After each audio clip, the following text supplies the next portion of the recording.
clearly recognizing the description.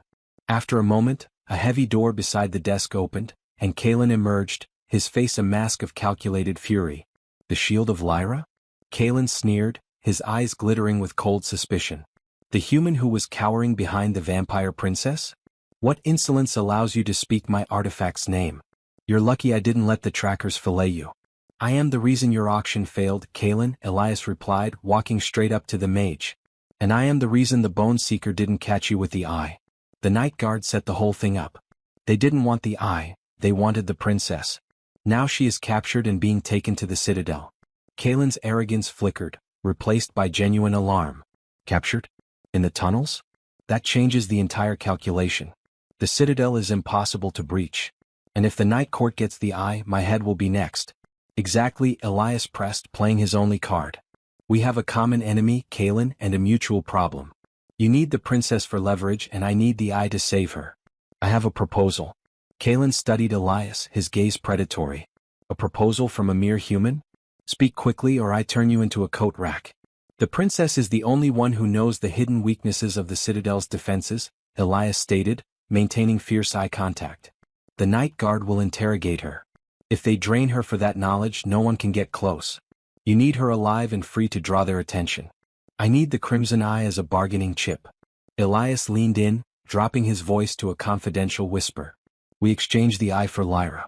We use the eye's power to create a massive diversion at the citadel gates, forcing the night guard to focus on the artifact. In the chaos, I get Lyra out. You get the eye back and you get a clean escape route far from the reach of the night court.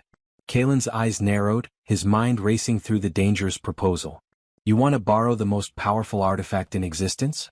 Why would I trust the survival of my investment to a human who can't even keep himself warm? Because you have no other choice, Elias said, coldly decisive. The citadel is surrounded by etheric traps that only Lyra can identify and disarm. You can't get close without her. I can move in the human world undetected. I was her shield, Kalen. I know how she thinks, I know her vulnerabilities, and I know how to get her out. Kalen took a long, slow breath. He ran a hand through his hair, a flicker of grudging respect in his eyes. Very well, human. I will agree to your pathetic arrangement, Kalen finally conceded. But you will not touch the crimson eye. It is far too volatile for your fragile body. I will provide the artifact and I will amplify its power for the diversion, but you will carry the conduit. You will be my vessel, the delivery man for the chaos. Kalen opened the satchel and pulled out an object far smaller than the eye. A necklace made of polished, black obsidian, carved with strange, swirling patterns. This is a focal conduit, Kalen explained. It is magically keyed to the crimson eye. I will place the eye's power signature into this necklace. When you enter the citadel, you wear this. The moment I activate the eye's full power, the energy will channel through the necklace, turning you into a temporary, controlled etheric bomb. It will draw every tracker in the citadel to your position. Elias looked at the necklace, then at the man offering it. He was trading his life for a single chance at Lyra's freedom. And what guarantees do I have that you won't leave me stranded once Lyra is free? Elias challenged. My word is my bond, human, Kalen sneered, but then his expression turned serious. No. My guarantee is that if you fail, the eye falls into the hands of the night court, and my death is assured. We need each other to survive. Meet me here at midnight. Be ready to become a walking beacon of doom, shield of Lyra. Kalen turned and vanished back behind the heavy door, leaving Elias standing alone in the quiet lobby, holding the black obsidian necklace, his new lethal tether to the vampire princess. The obsidian necklace felt unnaturally cold against Elias's skin, a constant reminder of the chilling bargain he'd struck with Kalen. He spent the remainder of the day in an internet cafe near the main square, his mind racing through the citadel schematics. The fortress, perched high on the hill, was a perfect medieval trap, thick walls, limited entrances, and commanding views of the city. For a human, it was daunting. For a captured vampire princess, it was a tomb. He knew Lyra would be held in the deepest dungeon, likely restrained by silver chains and subjected to the withering process to break her will and extract the knowledge of the citadel's etheric defenses. He couldn't go in blind. He needed Lyra to know the plan. Elias had a dangerous idea, one born from their forced intimacy.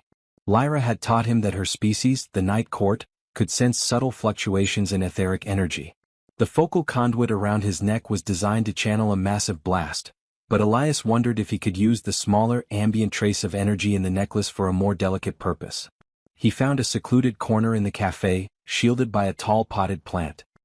He focused on the necklace, closing his eyes and remembering the exact physical pressure and cadence of Lyra's heart against his chest, the rhythmic pulsing of her bindings. He tried to send a thought.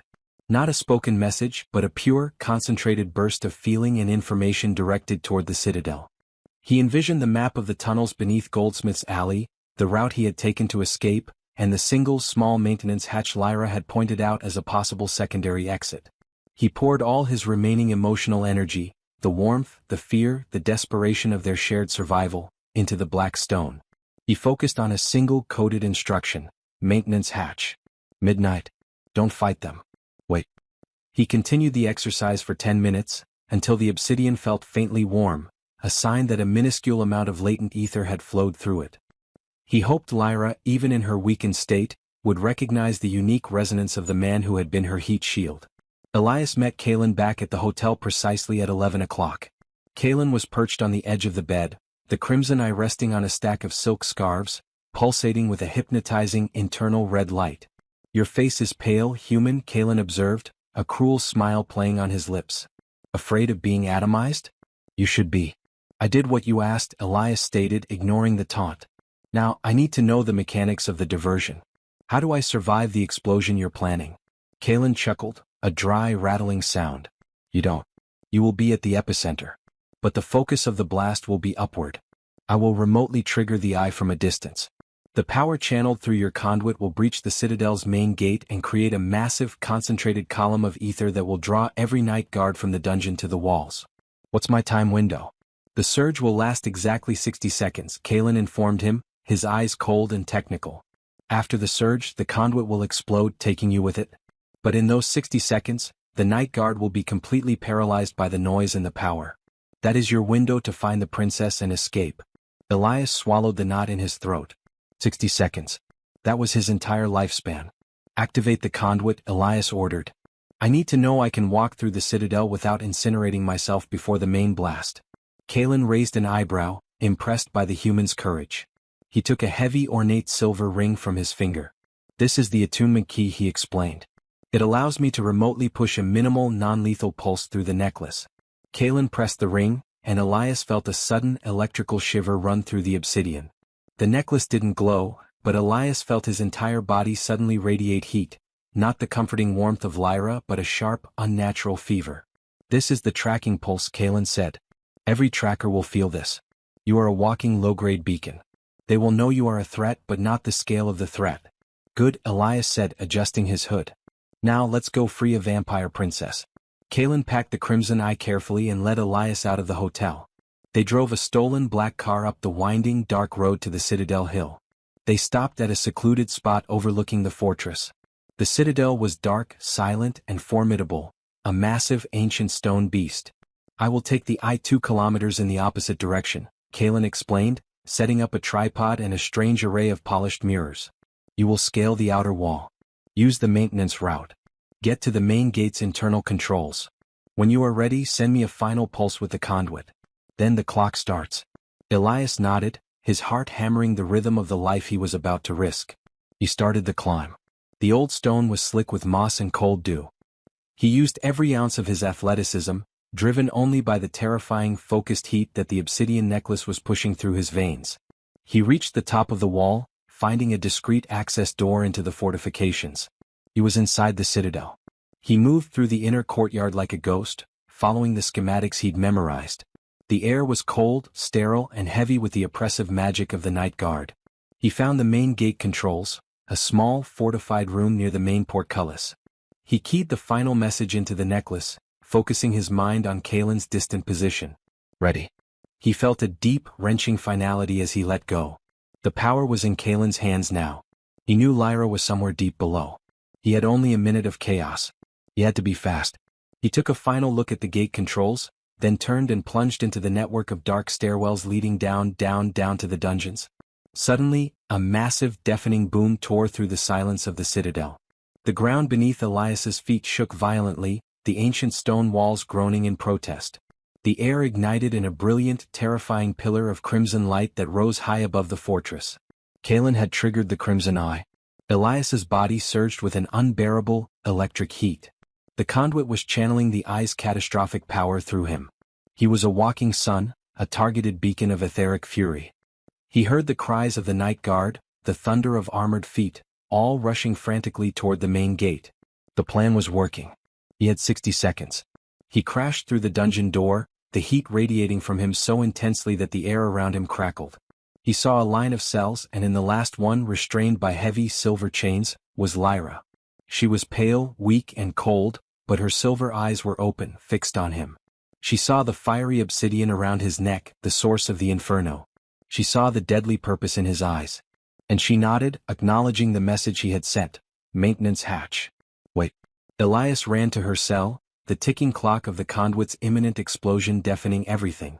The dungeons reeked of stale stone, despair, and now the metallic tang of superheated air. Elias stood before Lyra's cell, the focal conduit around his neck thrumming like a captive sun. The crimson light from the main gate explosion was still faintly visible through the tiny dungeon window, illuminating the scene in shades of red and black. Elias, Lyra rasped, her voice thin, her silver eyes dark with pain. She was bound to the wall by heavy ornate silver chains, a metal poisonous to her species, that were drawing the last of her ether. Her once luminous skin was pallid, and the silver bindings on her arms were completely black and inert. I got your message, she affirmed, a ghost of her former regal self. The maintenance hatch. But the door to this cell is reinforced steel and the lock is blood-keyed. You don't have time. Elias knew the seconds were slipping away. He could feel the conduit overheating, the obsidian burning his neck. He had less than 30 seconds before Kalen's remote trigger caused the necklace to detonate. I don't need the lock, Lyra. I need the chains, Elias said, his mind moving with frantic precision. He grabbed the nearest chair, a heavy iron stool used by the guards, and hurled it with all his strength against the thickest link of the silver chain binding her left wrist. The stool bent, but the chain held, vibrating with the impact. Silver is stronger than steel to us, Lyra managed, watching him with unnerving calm. They're enchanted. You cannot break them with brute force, human. But magic can, Elias countered, seizing the advantage of his new temporary power. He stepped closer to the bars, the heat radiating from him intense enough to make the metal sizzle. He pressed his palms directly against the thick, ornate silver lock on the cell door. The conduit responded instantly. The concentrated etheric energy, meant for destruction, flowed through the silver. The silver, being magically hostile to night court ether, reacted violently. The lock didn't melt, but it shattered, a brilliant flash of molten, poisonous metal exploding outward. The force threw Elias back against the wall. He hit the stone with a sickening thump, the impact jarring the breath from his lungs. But the cell door, its lock destroyed, swung open. Elias stumbled inside, grabbing Lyra's frozen, exposed body. She was icy to the touch, the withering far advanced. He pulled her free from the wall, forcing her to lean heavily against his side. The chains on your wrists, Elias grunted, pulling out a small steel knife he'd bought in the market. They're just thick silver. I can use the conduit again, but it'll take too much time and I'll attract the bone seeker.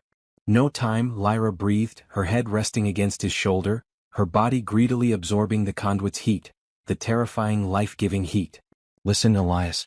The maintenance hatch is blocked by a stone golem, a permanent guardian. We must pass through the main armory. It's the only way. Armory? That's where they'll come back to. It's also where they keep the shadow weave blades, Lyra hissed, pushing his body heat into her core. Their steel is key to my magic. Use the conduit on one of those blades. It will overload its etheric capacity and create a temporary portal to the hidden tunnels. It's a trick only the Royal Guard knows. Elias looked at her, her face drawn, her strength gone, yet her mind sharp and tactical. She was directing their escape even while barely alive. He looked down at his neck. The obsidian was now smoking, visibly cracking under the strain. Less than 10 seconds. Armory, Elias confirmed. He practically dragged the princess, supporting her weight with one arm, his free hand constantly on the conduit, keeping the energy stable. They stumbled down the dark corridor. Just as they reached the massive oak door of the armory, a figure rounded the corner at lightning speed. It was the Bone Seeker. He was back, having realized the explosion was a diversion, not an attack. He saw Elias, the human who smelled of the princess and was now glowing with the power of the eye, and he saw Lyra, weak and exposed. You will not escape, human. The Bone Seeker roared, raising his skull staff which cracked with dark, lethal energy. Lyra, the armory door. Elias yelled, kicking the heavy door open and shoving Lyra inside. Elias was left alone in the corridor, directly facing the enraged tracker. He didn't have time to fight. He pressed his hands against the wall, channeling the last concentrated heat of the conduit. The obsidian around his neck shattered with a violent crack, sending 1,000 degrees of lethal heat into the stone. The conduit was spent. But the focused blast created a blinding, localized shield of thermal energy that staggered the Bone Seeker, buying Elias a single crucial second. He sprinted into the armory, slamming the heavy door shut behind him. He was alive, but the conduit was destroyed, the 60-second window had closed, and he was back to being a freezing human, trapped with a dying vampire princess, now facing an impossible escape. The instant Elias slammed the heavy oak door of the armory shut, the Bone Seeker hit the outside with a tremendous, armored shoulder. The ancient wood groaned but held. Elias dragged Lyra further into the room. The armory was a chaotic repository of weapons, gleaming racks of swords, crossbows, and stacked shields. The air was cold, laced with the metallic tang of iron and the residual, oppressive ether of the night court. Lyra, leaning heavily against him, was shivering violently. Without the conduit, his own body heat was a feeble defense against the rapid advance of the withering. The blades, Elias. Lyra choked out, pointing with a shaky hand toward a locked, glass case in the center of the room. The shadow-weave blades. The long ones with the spiral hilts. Elias looked at the case. It was secured by a heavy, traditional steel padlock. He had no magical explosive now, only his freezing hands and a steel knife. The lock is steel, not silver, Elias panted, grabbing a heavy ceremonial mace from the wall. But it's too thick. Not the lock. Lyra whispered urgently, her eyes closed, conserving every flicker of energy. The glass. It is normal, fragile glass. The night guard relies on the magical traps, not the mundane locks. The Bone Seeker roared outside, followed by a sickening crack as his skull staff slammed against the door, weakening the frame. Elias had seconds. He swung the mace with desperate force against the glass case. The glass shattered instantly, exploding inward. Elias lunged, grabbing two of the shadow-weave blades, long, curved sabers with hilts carved into swirling patterns. What now, Lyra? Elias demanded, holding her up with one shoulder. The door began to splinter under the relentless assault outside. The blades are attuned to the deepest pathways of the Citadel's etheric flow, Lyra explained, barely able to speak. They must be crossed, tip to hilt, to create a localized flux. The power surge from Kalen's initial blast is still vibrating in the stone. That resonance will power the portal. Elias quickly placed the two blades hilt to tip on the cold stone floor, forming a perfect X. As soon as the metals touched, the blades began to vibrate with a low, intense hum. The point where they crossed started to shimmer, turning the cold stone a deep, shimmering blue, a gateway. Get ready to jump, Elias urged, pulling Lyra toward the shimmering spot. The armory door burst inward with a tremendous crash. Splinters flew everywhere. Standing in the broken frame, illuminated by the fading crimson light, was the Bone Seeker. His armor was scuffed from the explosion, and his eyes were burning with cold, pure hatred. He spotted Lyra and Elias by the portal and let out a triumphant roar. You will not flee, princess. You will die on the stone. The Bone Seeker lunged forward, his silver-tipped skull staff raised high, aimed directly at Lyra's head. Elias reacted on instinct. He let go of Lyra, allowing her frail body to collapse toward the blue light of the portal, and spun around to intercept the attack. He grabbed a heavy wooden shield and slammed it against the Bone Seeker's massive staff. The force of the impact was devastating. The shield cracked and disintegrated, and the staff glanced off Elias's shoulder. Pain flared, blinding and intense. He was thrown backward, skidding across the stone floor, his arm already numb. But he had bought them the necessary seconds. Elias, get in. Lyra screamed, already half submerged in the shimmering blue light of the nascent portal. Elias scrambled back to his feet. The Bone Seeker was recovering, taking slow, deliberate steps toward the portal, savoring the kill. You are just a human shield. The Bone Seeker sneered, his voice chilling. You are useless without her magic. Elias didn't waste time talking. He grabbed the only thing he could reach, the heavy splintered mace he had used to smash the glass, and threw it with a final desperate burst of strength, hitting the Bone Seeker squarely in the chest plate. The mace bounced off, but the distraction was enough. Elias leaped. He plunged through the cool, shimmering blue light, landing hard on top of Lyra, who was now fully on the other side. The air instantly changed. It was cold, damp, and smelled of the same pine and frozen earth from the mountains. They were in the hidden tunnel network beneath the city. The portals snapped shut behind them with a sharp, echoing crack, severing the crossed blades. We made it, Elias gasped, collapsing onto the hard ground, every muscle screaming in protest. Lyra didn't reply immediately. She was lying beneath him, her body completely rigid, her skin deathly pale. The withering was at its peak. She was alive but only barely. The heat, Elias, she whispered, her voice a ghost of a sound. My bindings are destroyed. I am dying. You must tether me. Now or we both perish in this cold. Elias, despite the paralyzing pain in his shoulder and the shock of their escape, understood the absolute urgency. He reached for the only thing they had left, the heavy, expedition-grade sleeping bag he had left in the auction chamber.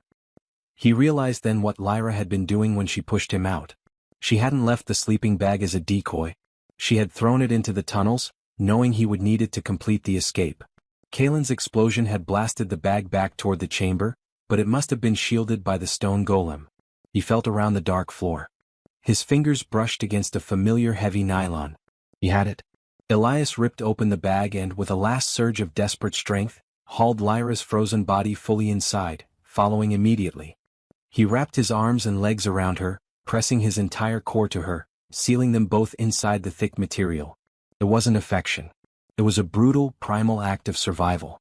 Slowly, agonizingly, the extreme cold radiating from Lyra receded, replaced by the faint, blessed warmth of his own body. Lyra let out a deep, shuddering sigh, and her grip, the grip of the vampire princess, tightened around his waist.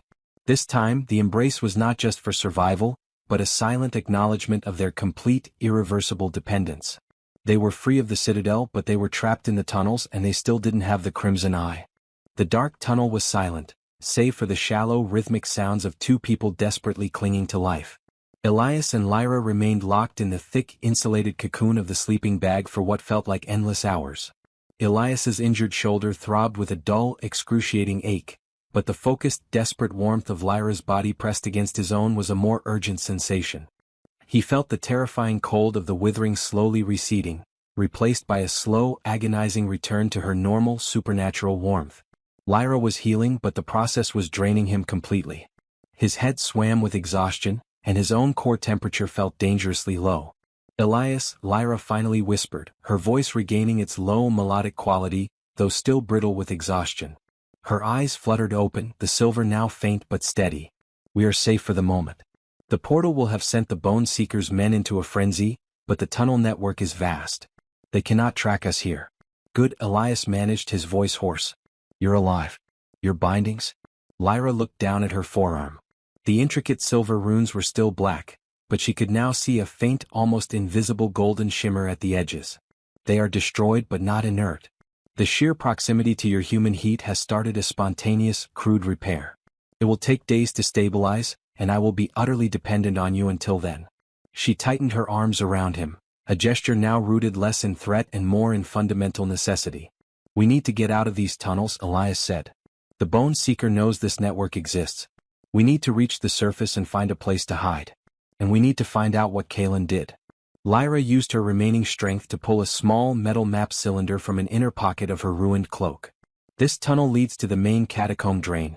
It opens into the city's old sewage system, near the train yard. It's disgusting, but it's our cleanest exit. We need to move now while the night guard is still preoccupied with the citadel. They exited the sleeping bag, a brief, cold, necessary separation. Lyra was weak but stable enough to walk, leaning heavily on Elias. His injured shoulder screamed a protest, but he endured the pain, his focus entirely on getting her to safety. The journey through the foul, dripping tunnels was a nightmare of filth and desperation. They finally found the heavy rusted grate leading to the train yard, a high-traffic area, perfect for blending in. As they emerged into the pre-dawn gloom, a figure was waiting for them, leaning against the cold metal of a boxcar. It was Kalen. The rogue mage, still impeccably dressed, had a weary, triumphant look on his face. He was casually tossing a familiar object in his hand. It was the crimson eye of Ethelred. I knew the shield of Lyra would come this way, Kalen greeted them, his voice echoing in the vast, empty yard. A predictable exit for the desperate. Elias instinctively shielded Lyra. You betrayed us, Kalen. You set off the explosion and left us to die. Kaelin laughed, a sharp, bitter sound. Betrayal? Elias, I upheld my end of the bargain. My deal was to provide a diversion and a window of escape, not to hold your hand through the silver chains. I created the chaos, the best I could do. I even disabled the Bone Seeker's internal communications briefly after the blast. He held up the crimson eye. While the night guard was busy with your theatrical entrance, I quietly slipped back into the chamber, used the sustained power of the eye to eliminate the few remaining bidders who tried to stop me and collected my prize. The mission was a success, thanks to your sacrifice. The mission was to stop the eye from falling into your hands. Lyra countered, her voice ringing with fragile authority. Oh princess, you wound me, Kaelin said, walking closer. But I have a proposition. The citadel is locked down. The entire city is crawling with your uncle's guard. You are weak and your bindings are failing. You need a safe, magically shielded extraction point. He stopped a few feet away, holding the massive, throbbing ruby between two fingers. I need to sell this artifact and the human world is too hot. I have a buyer waiting in Vienna, a powerful neutral party, the Archduchess of the Eastern Fae. She will pay a high price and her territory is safe from the Night Court. Kaelin's expression became utterly serious. I will grant you passage to Vienna and access to the Archduchess. You will argue your case to her, explain why she should not buy the eye from me, but instead return it to the Night Court. If you convince her, you get your eye back and your kingdom is saved. If you fail, I get my wealth and your uncle loses his prize. You want me to risk my life on a diplomatic mission in an enemy's court? Lyra challenged. No, princess. I want you to give me a guarantee, Kaelin smirked. You need to convince the Archduchess that the eye is too dangerous to buy. And you need the human. The moment he is separated from you, you are a dead woman walking. You are his key to life and he is your source of survival. You will remain tethered to the human for the entirety of the journey, until we reach Vienna. He is the collateral. Lyra looked at the terrifying eye, then at Kaelin and finally, into the exhausted but determined eyes of Elias. The journey to Vienna is long, Lyra stated. It means continued, permanent reliance on his life force. Indeed, Kaelin agreed. Your survival is his insurance. Do we have a deal, princess? Or do I leave you here to be found by the Bone Seeker? Lyra's gaze did not waver from Elias's. She was making a decision that involved the fate of her kingdom and the life of the human tethered to her. We accept, Lyra finally declared, her voice firm. But Elias and I are traveling in the sleeping bag hidden. No separation until we reach the Archduchess. Excellent, Kaelin smiled, a wicked triumph in his eyes. Welcome to the Grand Tour, princess. We leave for Vienna in 1 hour. Kaelin provided the transportation, a sleek, black, nondescript sedan, stolen, Elias rightly assumed. The interior was cramped, especially for 3 people, one of whom was perpetually wrapped around another. Lyra and Elias were forced into the back seat. Lyra insisted on their survival tether. They were both sealed inside the heavy sleeping bag, maintaining the full, crushing intimacy of their forced bond. Lyra was the driver of their survival and Elias was the engine. This is ridiculous, Kaelin muttered, glancing in the rearview mirror as he navigated the morning traffic out of Brushov. He had the crimson eye secured in a small, magically warded box on the passenger seat. A vampire princess and her human furnace wrapped up like a morbid sausage roll. Try to look like tourists, not runaways. Our survival is non-negotiable, thief. Lyra's muffled voice came from the depths of the bag. Her breathing was steady now, her recovery progressing slowly but surely. And your precious eye is safe only as long as I remain stable and can access my residual power. Which means no separation. Elias, wedged against the window, felt the familiar mix of resignation and discomfort. The heat inside the bag was suffocating, and the constant physical contact left him utterly exhausted. Yet every minute without the tether he knew would be fatal for Lyra. The journey began in tense silence. Kaelin drove with a focused intensity, navigating the network of highways and backroads leading toward the Hungarian border. Elias spent his time doing Lyra's bidding, checking his phone for news reports about the Citadel siege, which were strangely absent, suggesting a high-level cover-up, and tracking the route. We need to bypass the main checkpoints, Lyra instructed, her hand resting on Elias's chest, directly over his heart. The Night Guard will have magical sensors at every official border crossing, keyed to my lineage's etheric signature. They will also be looking for Kaelin's known escape routes. My routes are far too sophisticated for your simple family assassins, Princess Kaelin scoffed. Your arrogance is a liability, Lyra shot back. The Bone Seeker is not simple. He tracked us in the tunnels and he will track your known magical movements. We must use human inefficiency as a shield. Elias interceded, pointing at a map on his phone. There's an old, poorly maintained mountain pass near Aradia. It's primarily used by local farmers and smugglers. It's slow but low-tech. No magical sensors, just customs officers looking for cigarettes. Kalen grumbled but agreed. The detour added hours to their journey, pushing them into the late afternoon before they reached the obscure pass. As they drove through the dense, forested mountains, the tension in the car ratcheted up. Lyra tensed beneath the nylon shell of the sleeping bag. "Stop the car, Kalen," she commanded sharply. "What?" "I feel it," Lyra hissed. "The scent of shadow dust. A magical tracking element. It's faint but distinct. We've been followed, thief." Kalen swore violently and slammed on the brakes, pulling the car abruptly off the road into the shelter of thick pine trees.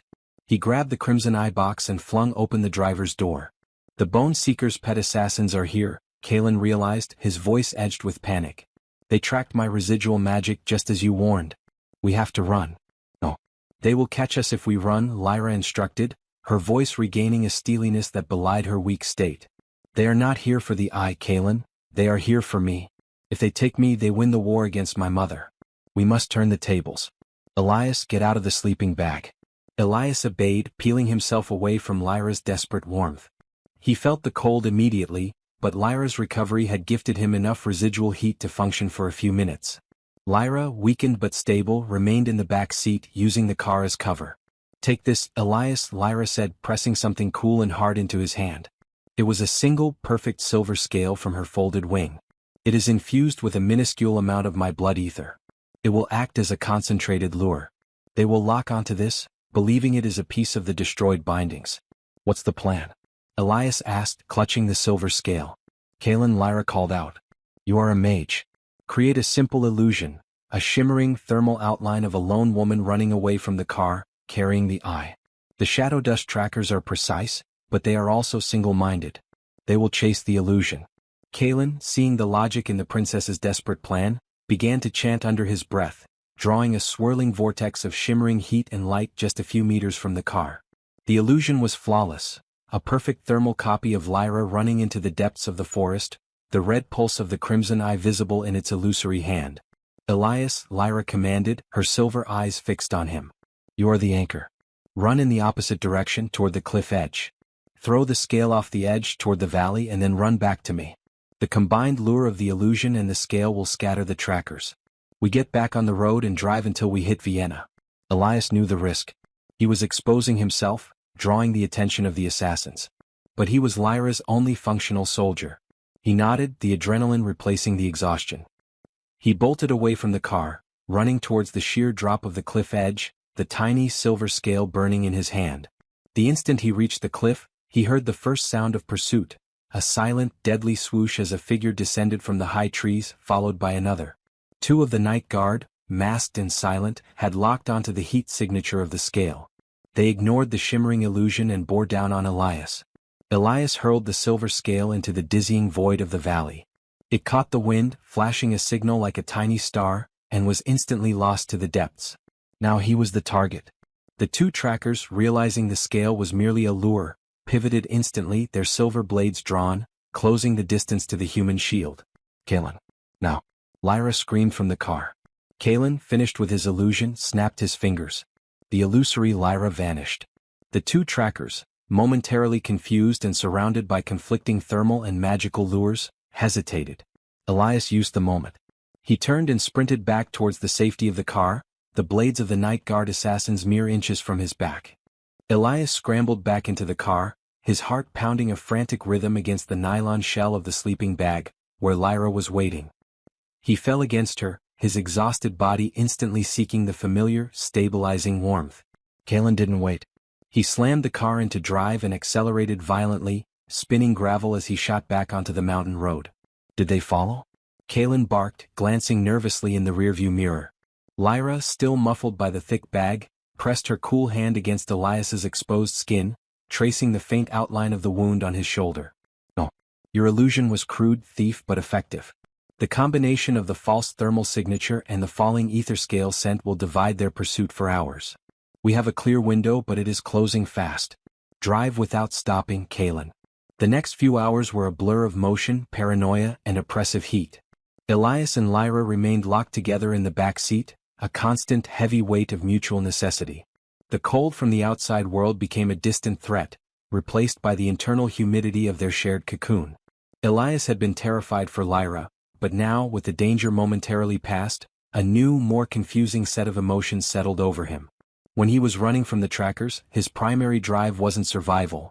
It was the absolute, unthinking need to return to her, to ensure her safety. He was no longer just her shield, he was irrevocably invested in her. Lyra's hand remained on his chest, her fingers occasionally brushing the fabric covering his heart. She wasn't just drawing heat, she was monitoring his vitals, ensuring her power source remained functional. But in the rhythmic pulse of his heart against her palm, Elias felt a silent, unspoken communion. "The Bone Seeker is not a fool, Elias," Lyra said quietly, her breath warm against his ear. "You will find the truth quickly. Our only remaining defense is the border crossing. We must cross into Hungary before dawn." Elias checked the GPS. The main road to the border was heavily monitored, likely already flagged with Kalen's and Lyra's magical traces. "We need a trick," Elias said, his mind churning, refusing to be passive. "We need to look so mundane, so boring that the border guards don't even bother to scan the car." "Mundane is your specialty," Kalen scoffed from the front. "My magical signature is far too potent to ignore at a border post." "Then we separate your signature from the car," Lyra instructed, her eyes opening slightly, a brilliant, terrifying silver in the darkness. "Elias, what is the most common way for a human to cross that border without a car, and without attracting magical attention?" "The train," Elias realized. "They rarely run magical scans on passenger trains, focusing mostly on cargo. And it's a distraction." They hatched a new, risky plan as the sun began to rise. Kalen would drive the car, drawing the initial attention to the main car crossing checkpoint a few miles south. Meanwhile, Elias and Lyra would be dropped off at a secluded station on the Romanian side and board the first international train, relying on the sheer inefficiency of human bureaucracy and their unnatural disguise. "If I leave the car, I have to leave the eye," Kalen stated, his voice laced with suspicion. "I am not leaving my prize unguarded." "You will carry the eye on the train with us," Lyra decided, her tone final. "You are our magical defense, Kalen. The eye will amplify your shielding spells. We are safest together.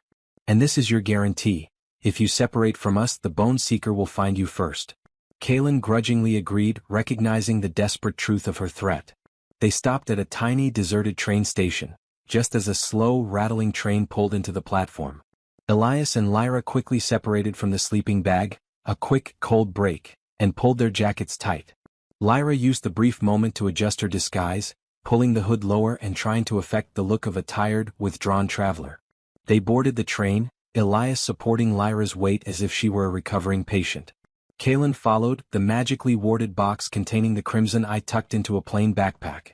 They found a compartment near the end of the train, seating themselves in the far corner. Lyra immediately leaned into Elias, seeking the vital, necessary contact, but maintaining the outward appearance of a couple simply exhausted from travel. As the train rattled toward the border, Elias looked at Lyra. Her face was pale, but the extreme fear of the withering had been replaced by a quiet, consuming focus. She was no longer just the princess, she was a wounded strategist relying completely on him. He gently reached out, not to draw her closer, but to push a stray strand of hair from her cheek. It was an involuntary, tender gesture, a realization that the lines between necessary survival and genuine care had blurred beyond recognition. Lyra's silver eyes widened slightly at the unexpected intimacy. She didn't pull away. Instead, she leaned her head against his shoulder, her breath warming his ear. "You risked your life for my freedom, Elias Vance," she murmured, her voice almost a sigh. "I had resigned myself to being captured. You are not what I expected of a human. You are not what I expected of a vampire princess," Elias whispered back, his voice thick with emotion. "You are cold, but you are also fire. You are terrifying, but you trust me with your life." Just then the train slowed dramatically, shuddering to a halt at a long, concrete platform. Outside the window, a large sign marked the Romanian-Hungarian border. The compartment door slid open, and a bored-looking customs officer stepped in, followed closely by a sharp-eyed border policeman who scanned the compartment with a small, handheld metal detector. Kalen froze, gripping his backpack tightly. Lyra pressed close to Elias, tensed, preparing for the inevitable interrogation. Elias squeezed her hand beneath his coat, projecting calm. The customs officer paused at their compartment, his eyes lingering on the strangely intimate pair, before glancing dismissively at Kaylin. "Passports, please," the officer requested, his tone indifferent. Elias presented his passport. Kaylin fumbled for his papers. Lyra, however, could not risk exposing her night court identification. Elias took a deep breath, executing a diversion he hadn't planned, only improvised. He quickly reached over, pulled Lyra's hooded head to his shoulder, and spoke to the officer in a low, exhausted tone. "Sorry, officer. My wife is sick. She was in a skiing accident in the Carpathians, minor head trauma. We need to get her to a specialist in Vienna immediately. Please be quick." Lyra, understanding instantly, closed her eyes and went limp against him, simulating severe exhaustion and pain. The border guard, seeing this sick, traumatized wife, and the distressed husband, and finding no magical anomalies with his basic scanner, waved them on with a quick gesture. "Just the passports for the sick traveler?" Then the officer sighed, stamping the documents with weary speed. "Next time take the plane." The door slid shut. They were safe. The human element had worked perfectly. Lyra waited until the sound of their footsteps faded before lifting her head. She looked at Elias, her silver eyes filled with a gratitude that transcended mere words. "My wife," Lyra repeated softly, the term sounding utterly foreign yet possessive on her tongue. "A clever ruse, Elias Vance. You are an adept liar." "Only when necessary," Elias replied, the blush returning to his cheeks.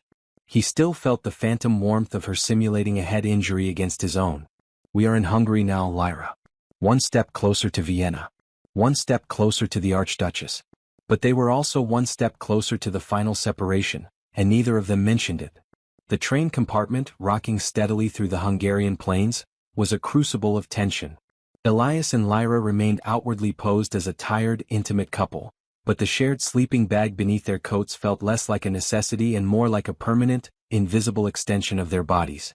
Kaylin sat across from them, reading a foreign newspaper, but his eyes constantly flickered toward the magically warded box containing the crimson eye in his lap. Lyra's recovery was noticeable. Her pallor was gone, replaced by the faint, almost translucent glow of her natural complexion. The bindings on her forearm, though still scarred and dark, now held a definite, stable golden shimmer, a clear sign that Elias's heat had successfully stabilized the damage. Her reliance on him was still absolute, but her strength was returning. "Vienna is close," Lyra whispered against Elias's collarbone, her eyes narrowed in contemplation. "But the closer we get to the Archduchess, the more dangerous Kaylin becomes." "What?" Elias asked quietly, trying not to disturb the sleeping bag. "He needs us to reach the Archduchess. He won't try anything before the sale." "He will," Lyra corrected, her voice low and grave. "Kaylin is not a fool. He knows the Archduchess is neutral, but she is also a judge of magical power. If he walks in with the eye and I stand beside him, clearly recovered and radiating a stabilized etheric signature, the Archduchess will recognize the eye's true power, and his weakness." "His weakness?" "He can't wield it," Lyra explained. "The Crimson Eye requires royal blood to be wielded effectively. Kaylin, the rogue mage, can only use its power for simple amplification and shielding. If the Archduchess realizes Kaylin can't unlock the eye's full potential, she will simply seize it. Kaylin is not risking his profit on the Archduchess's mercy." A terrible realization dawned on Elias. He needs to prove the eye is worth buying. He needs a demonstration of its power, and he needs to eliminate the threat of you contradicting him. "Exactly," Lyra confirmed. "And for the Archduchess to accept his claim, I must be silent. Or better yet, dead. He needs to ensure my fate before we set foot in her court." Elias felt a chill despite the stifling heat of the sleeping bag. He was the only thing preventing Kaylin from killing Lyra right now. The tether was their only bargaining chip. "I have an idea," Elias said, his mind shifting into defense mode. "You are recovering. Your bindings are stable. We need to find a weakness in Kaylin's control of the eye. He keeps it in that warded box," Lyra sighed, nodding towards Kaylin's lap. "He rarely lets it out of his sight. The box is sealed by a complex etheric cipher that only he knows." "But Kaylin is relying on the eye for all his power," Elias pointed out, remembering the way the mage used the artifact for the conduit. "If we overload his concentration even for a moment, he might slip up." Elias looked at Kaylin, then at the compartment door. They were moving at high speed, completely isolated. "We need a distraction," Elias suggested. "A big one. And it needs to be physical, not magical. Something that forces Kaylin to divert his focus completely from his cipher and the eye." As Elias spoke, he felt a strange new sensation from Lyra. Instead of simply absorbing his heat, Lyra's fingers, resting on his bare chest beneath the layers of clothing, were moving. Not drawing heat, but tracing a pattern. A slow, deliberate rhythm that matched the distant, rhythmic clatter of the train tracks. It was the same rhythm she used when channeling energy. She is communicating. Lyra shifted slightly, pulling his hand deeper inside the sleeping bag, pressing his palm flat against her recovered bindings. He felt the slight, steady thrumming of the golden shimmer. The distraction must come from the outside. Lyra communicated softly through her movements, her silver eyes fixed on Kalen. And it must be something the night guard would do. A high-speed pursuit on the train. Kalen is paranoid about them. That is his greatest weakness. Elias understood. They couldn't conjure an explosion, but they could simulate one. Kalen, Elias called out, raising his voice slightly to penetrate the sound of the train. I just saw something out the window. Kalen lowered his newspaper, his eyes narrowed. What human? A faint, blue light flash in the fields, Elias said, making his voice sound strained and panicked. It was low to the ground. It looked exactly like the light you used to activate the thermal illusion near the cliff. A tracker is trying to match your speed. Kalen froze. His calm, arrogant posture instantly shattered. The idea of the Bone Seeker matching his speed and coming for the eye terrified him more than Lyra's recovered power. He snatched his magical backpack and lunged toward the window, desperately scanning the passing fields for any sign of a magical tail. Impossible. I shielded the car. No one could have tracked us this far. Kalen stammered, pulling out a small, crystal focus, preparing a counterspell. This was their moment. Lyra didn't need to attack Kalen. She needed to attack the cipher. Lyra quickly pulled a single ornamental hairpin from her braid, a thin, silver spike. With a speed that belied her weakness, she pressed the point of the spike against the warded box in Kalen's seat. As Kalen was completely focused on the outside threat, Lyra channeled the newly stabilized pulsing golden ether from her bindings, through Elias and into the silver spike. The silver spike, hostile to the magic, served as a conduit, creating a tiny, intense feedback loop. The spike didn't break the cipher. It merely disrupted it, creating a brief, localized electrical surge that overloaded the wards. A tiny, almost imperceptible hiss came from the box. The metal clasp holding the box shut instantly popped open, weakened by the internal surge. What was that sound? Kalen cried, spinning around from the window, his crystal focus still aimed at the empty fields. I think your wards failed, thief, Lyra stated calmly, her voice filled with quiet triumph. Kalen looked down at the box, now slightly ajar, his face turning ashen. In that single, distracted moment, Lyra had won the first round. The moment we reach Vienna, you are separated from the human, Kalen hissed, his eyes burning with vengeful fury. And you will be delivered to the Archduchess cold and helpless. You will try, thief, Lyra replied, her silver eyes blazing with recovered power. But until then you drive. And Elias and I remain tethered. The train finally hissed to a halt in the grand, echoing station of Vienna. The journey was over, but the danger was only beginning. Kalen, his face set in a mask of calculation, quickly herded Lyra and Elias off the platform and into a waiting black sedan. A new, superior model this time. No more theatrics, Princess, Kalen announced, keeping the crimson eye box firmly secured beneath his coat. The Archduchess of the Eastern Fae is highly selective. We must present ourselves as allies, not escaped criminals. You will be housed in a quiet, magically shielded apartment until the audience tomorrow afternoon. The apartment Kalen drove them to was not a safe house. It was a prison. It was located on the top floor of an old, opulent building overlooking the Danube, luxurious, but entirely sealed. The windows were magically barred, and the entrance was keyed to Kalen's specific etheric signature. Kalen ushered them inside, forcing them to shed the filthy, conspicuous sleeping bag. Lyra, though recovered, instantly clung to Elias, maintaining the critical physical contact. Kalen watched them with cold satisfaction. You will remain tethered to the human, Princess, Kalen stated, waving his hand to activate a series of low-humming magical barriers around the main door. His warmth is the only thing keeping you from collapsing, and he is my insurance. You won't try any teleportation tricks. My wards will crush your ether before you can even summon it.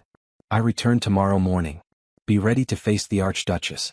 With that, Kalen slipped out, sealing the door behind him. The lock clicked with a chilling finality, and a dense, oppressive barrier settled over the entrance.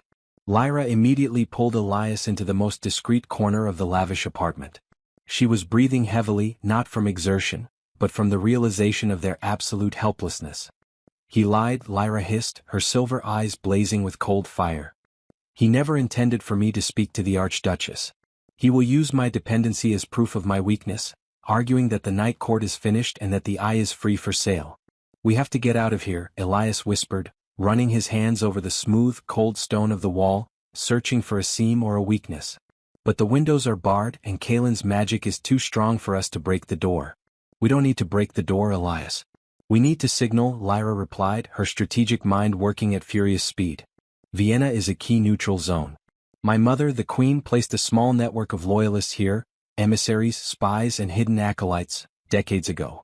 They are dormant, living normal lives, but they are sworn to aid the royal line. Lyra's hand went to the back of her neck, tracing a single, fine scar hidden beneath her hairline.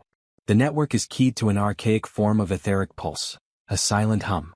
I cannot risk sending a full signal. Kaelin's wards would intercept it. I must send a residual signal, a faint memory of my lineage's power. How do you send a residual signal without your bindings? Elias asked, knowing her recovery was still too fragile for a full power spell. Lyra looked at Elias, her gaze penetrating. She took his hand and placed it on her inner forearm, where the blackened, damaged runes of the bindings lay. You are my bindings now, Elias, she stated, her voice utterly serious. I need you to channel the energy for me. I will draw the ambient ether from this building into my body, and you will filter and focus it. You will become the tuning fork for my signal. The process was excruciatingly intimate. Lyra pressed her entire body against Elias, demanding perfect, static contact. She closed her eyes and Elias felt a cold, invasive energy seeping into their shared space, the ambient ether of the sealed apartment. As the ether flowed into Lyra, it became warm and sharp. Focus, Elias, Lyra commanded. Think only of the rhythm of the train. The rhythmic pulse we used to communicate. Project that simple, steady cadence into my arm. Elias focused, pouring his will into the strange, humming energy flowing through Lyra. He didn't understand the magic, but he understood the rhythm of their survival. He concentrated on the pulse, thump thump thump rest, the signature Lyra had taught him during their journey. Suddenly, the residual ether in Lyra's forearm, where his hand was pressed, flared. It wasn't the powerful crimson or the stabilizing gold, it was a faint, shimmering violet, a color Elias had never seen before. The pulse radiated outward, an invisible rhythmic hum that slipped past Kaelin's coarse magical wards. Lyra gasped, pulling away, utterly drained. The violet light was gone, but the signal was sent. It is done, she whispered, her eyes shining with exhaustion. The signal is in the network. If a loyalist is close enough, they will recognize the royal cadence. We wait now. They waited in suffocating silence for what seemed like hours.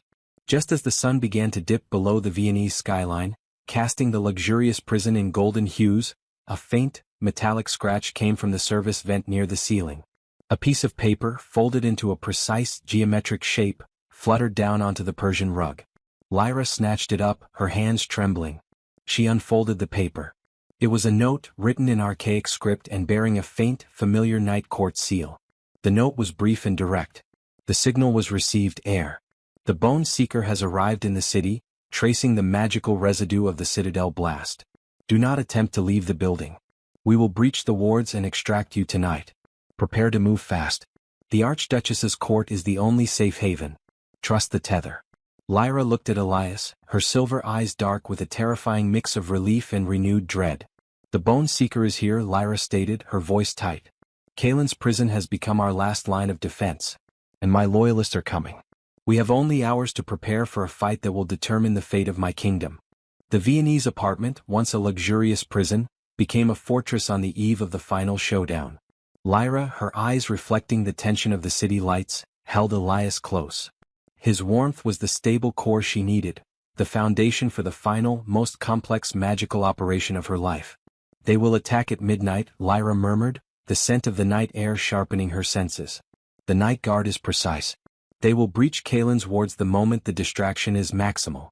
What about Kaelin? Elias whispered back. He'll be waiting for his buyer. He will be preparing the eye, Lyra stated. He needs to recharge the wards he used for the diversion. He will not anticipate my loyalists attacking his shield. He will be caught completely off guard. At exactly 11:58 p.m., a low, persistent thrum began to vibrate through the walls of the apartment. not the coarse magic of Kalen but a refined, controlled etheric power. Lyra's loyalists were at the door. Elias braced himself. Lyra tensed, channeling her now stable golden ether through Elias's body and out into the apartment's architecture, a silent beacon guiding her allies. At 11:59 p.m. Kalen's wards shrieked, a sudden violent sound like tearing metal, and collapsed inward. The door burst open, revealing two figures, a tall, severe woman with eyes like polished amber and a lean, masked man. They were Lyra's loyalists, vampires of the Night Court, dressed in simple modern clothes. Heir of the Night Queen, the woman greeted, bowing low. We are yours to command. The escape route is clear, the rooftops to the Fae Embassy. But before Lyra could reply, the apartment's large bay window exploded inward. The Bone Seeker and 3 of his elite guard launched through the fractured glass, landing in fighting stances. They hadn't followed Lyra's allies, they had anticipated them, using the etheric surge of the Loyalists' attack as a final tracking lock. The escape ends here, Princess. The Bone Seeker roared, his skull staff raised, aimed not at Lyra but at Elias. Sever the tether. The human dies first. Lyra acted instantly. She didn't let go of Elias, she pushed him behind her, pulling her cloak tight. Loyalists, engage the guard. Protect the human. The Loyalists, though outmatched, lunged forward. The apartment descended into immediate chaos, the clang of silver-tipped swords against the Loyalists' etheric shields, and the shattering of furniture. Elias was pulled into the action. The Bone Seeker, bypassing the Loyalists, focused solely on the heat source, Elias. Kalen is still in the building, Lyra yelled to Elias over the melee. He is our only leverage. We need the Crimson Eye. Lyra was weak but no longer helpless. She moved with surprising speed, still clinging to Elias's side. She grabbed a splintered piece of oak from a shattered table and pressed her golden shimmering forearm against it, channeling the energy. The wood didn't catch fire. It shattered into a dozen razor-sharp darts of ether-infused wood, a temporary weapon. She hurled the darts at the Bone Seeker's faceplate, forcing him to block the attack with his staff. Go, Elias. Kalen is in the penthouse study. I will hold them. Lyra commanded, shoving Elias toward the back corridor. Elias didn't hesitate. He ran, the memory of their ultimate trust fueling his speed.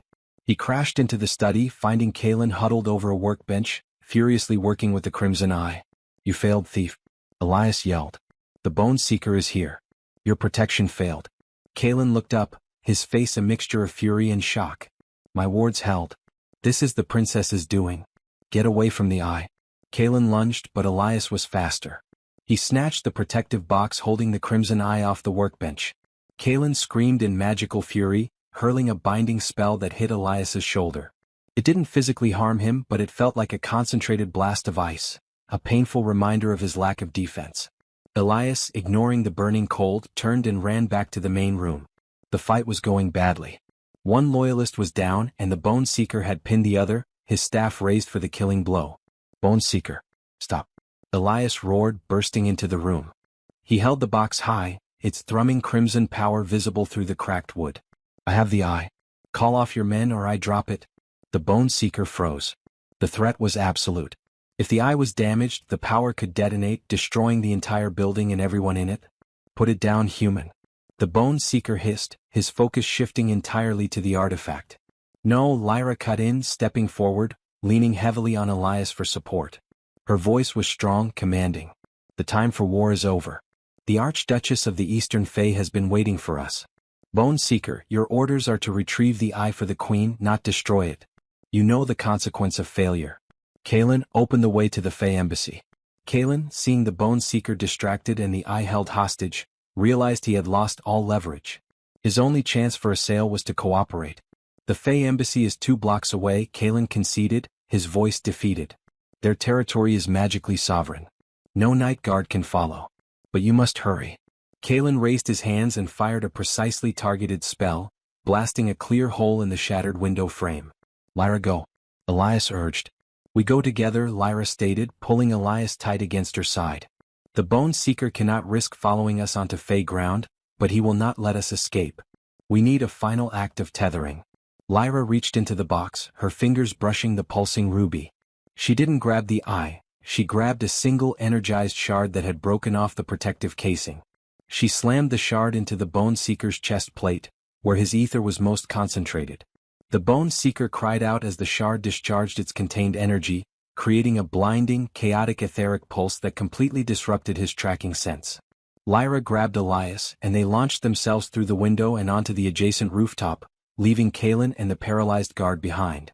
They ran across the rooftops, Elias supporting Lyra's weight, until they reached the low wrought iron fence of the Fey embassy. They were safe. The gate was opened by two tall, pale Fey guards. Lyra, leaning on Elias, walked with the posture of a monarch, straight into the ornate Fey court. The Archduchess, a stunningly beautiful Fey woman with wings like spun moonlight, sat on a throne carved from white jade. Kaelin had arrived moments earlier, panting and disheveled, setting the crimson eye on a pedestal. Princess Lyra, the Archduchess greeted, her voice soft but powerful. "And your human consort. Kaelin tells me you are here to dispute his claim to this artifact." Lyra stepped forward, drawing strength from Elias, who was a solid pillar of heat and support at her side. She spoke not as a captive but as a queen. "Your Grace," Lyra began. "Kaelin sells you the eye, claiming the Night Court is defeated. But look at me. My bindings are broken, yet I stand alive and strong. My loyalists fought for me. And look at the man at my side. He is human, yet he survived the withering and wielded the eye's power indirectly to save me." Lyra gently laid her hand on Elias's chest. "I stand here not through my own magic but through trust and mutual dependence. The Night Court is not defeated, Your Grace. It has simply learned a new strength: collaboration. The eye is not merely a weapon of conquest. It is the cornerstone of a society that is learning to survive through bonds, not just blood." She met the Archduchess's gaze. "If you buy the eye from Kaelin, you legitimize chaos and the old dark ways of power. If you return it to me, you support a new future, one where the realms can find balance. The tether you see is my proof. My survival is tied to a human's heart." The Archduchess studied Lyra and Elias for a long moment, then looked at Kaelin, who stood shivering and desperate. "The rogue mage lied," the Archduchess stated calmly. "He offered chaos, the princess offers hope. The price of the eye is not gold, Kaelin. It is power, and you have none." She waved her hand. The crimson eye floated across the room and settled gently into Lyra's grasp. "The eye is returned to the Night Court," the Archduchess decreed. "Now go, before the rest of the world descends on my sovereign territory." Lyra clutched the eye and looked at Elias, her eyes filled with a new light. They were safe. The mission was complete. Outside the Fey embassy, Lyra stood with Elias, the dawn coloring the Vienna sky. The crimson eye was safe and Kaelin had vanished. "The Archduchess has provided us passage back to my mother's court," Lyra said, her voice soft. "The journey will be long but safe." Elias looked at her, then at the eye. "Your bindings will heal now that you have the eye's power. You won't need me anymore." Lyra stepped closer, laying the eye down on a marble bench. She took Elias's hand, her fingers tracing the scar on his shoulder where the Bone Seeker had struck him. "My bindings will heal, yes. And I will no longer die if we separate," Lyra confirmed. "But for months, Elias, your heartbeat was my only source of life. Your courage was the only thing that kept me fighting. I may not need your heat to survive, but I need your trust to rule." She looked at him, her silver eyes holding a depth of emotion Elias had never seen before. "You are more than a shield, Elias Vance. You are the architect of my survival, the proof of my new path. The tether of human warmth is broken, but the tether of our bond remains." She did not ask him to come with her. She simply waited. Elias looked from the magnificent, terrifying vampire princess to the glowing artifact that represented his terrifying, life-changing journey. He was a historian who had become a warrior, a human who had become the most important connection in a supernatural queen's life. He reached out and gently pulled Lyra back against him, their embrace now one of choice, not necessity. "The Citadel's libraries need a new historian," Elias said, a faint smile touching his lips. "And I think a queen needs a human advisor who knows how to spot a magical trap." Lyra leaned into his warmth, a warmth that was now utterly and completely